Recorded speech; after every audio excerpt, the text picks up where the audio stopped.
ইরানের হাতে এখনও রয়েছে ভয়ঙ্কর সমরাস্ত্রের বিশাল মজুত। ট্রাম্পের আরোপিত কঠোর অবরোধ অন্তত ৩ থেকে ৪ মাস খুব সহজেই সামাল দিতে পারবে তেহরান। আমেরিকার গোয়েন্দা সংস্থা CIA এর সাম্প্রতিক এক রিপোর্ট কাঁপিয়ে দিয়েছে মার্কিন প্রশাসনের আত্মবিশ্বাস। গোপন সেই নথিতে বলা হয়, ইরানের ৭৫% মোবাইল লঞ্চার এবং ৭০% মিসাইল সম্পূর্ণ সুরক্ষিত আছে। এমনকি মাটির গভীরে থাকা অস্ত্রভাণ্ডারগুলোও পুনরায় চালু করে ফেলেছে IRGC। সংশ্লিষ্ট সূত্রের বরাতে এমন খবর প্রকাশ করেছে প্রভাবশালী গণমাধ্যম ওয়াশিংটন পোস্ট। সেক্ষেত্রে প্রেসিডেন্ট ট্রাম্পের বিজয়ী হওয়ার গালগল্প মিথ্যা প্রমাণ করছে কি খোদ মার্কিন গোয়েন্দারাই?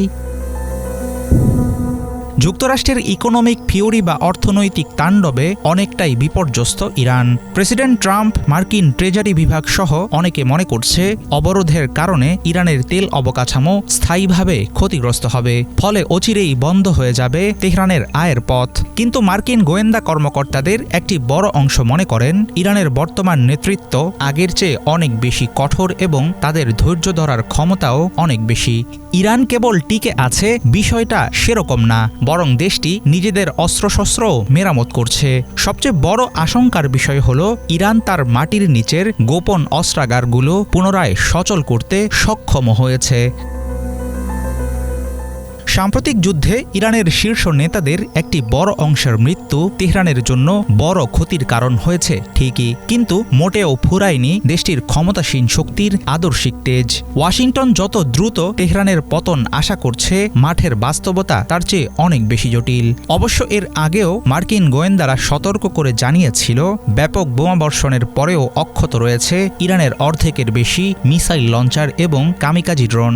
গত কয়েক দশক ধরে দেশটির মাটির নিচের সুড়ঙ্গ পথ এবং পাহাড়ের গভীরে লুকিয়ে রাখা সমরাস্ত্রের ভাণ্ডার খুঁজেই পায়নি আমেরিকা। নিজেদের সম্মান বাঁচাতে ইরানের ৯০% সামরিক সক্ষমতা গুঁড়িয়ে দেওয়ার দাবি করে আসছে হোয়াইট হাউস, অথচ মার্কিন গোয়েন্দা রিপোর্ট দিচ্ছে সম্পূর্ণ ভিন্ন তথ্য। সংশ্লিষ্ট সূত্রগুলো বলছে ইরান এখনও পুরো মধ্যপ্রাচ্যে নরক নামিয়ে আনার সক্ষমতা ধরে রেখেছে। বিভিন্ন সূত্রের দেয়া তথ্য অনুসারে পাহাড়ি অঞ্চলে ছড়িয়ে থাকা সুবিশাল আন্ডারগ্রাউন্ড নেটওয়ার্ক বরাবরই তেহরানের শক্তির কেন্দ্রবিন্দু হিসেবে কাজ করছে।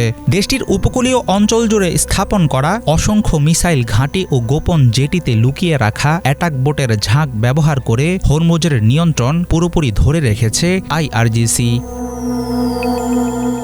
পাকিস্তানের মধ্যস্থতায় ইরান ও আমেরিকার মধ্যে সমঝোতার কথা চলমান, কিন্তু এসব পদক্ষেপের মধ্য দিয়ে সংঘাতের অবসান হবে কিনা সেটা নিয়ে খোদ ওয়াশিংটনের ভেতরেই তৈরি হয়েছে গভীর সংশয়। হরমুজ প্রণালী ঘিরে আরোপিত নৌ অবরোধকে স্টিল ওয়াল বা ইস্পাতের দেয়াল বলে গর্ব করে আসছেন প্রেসিডেন্ট ট্রাম্প, অথচ মার্কিন গোয়েন্দা প্রতিবেদন বলছে ইরানের সামরিক সক্ষমতার বেশিরভাগ অটুট থাকায় কঠোর বাস্তবতার মুখোমুখি দাঁড়িয়ে যুক্তরাষ্ট্র। এখন প্রশ্ন হলো, ইরানকে নিয়ে হোয়াইট হাউসের হিসাব না মিললে শেষ পর্যন্ত কি করবেন ট্রাম্প? হাফিজুল ইসলাম, বাংলা ভিশন।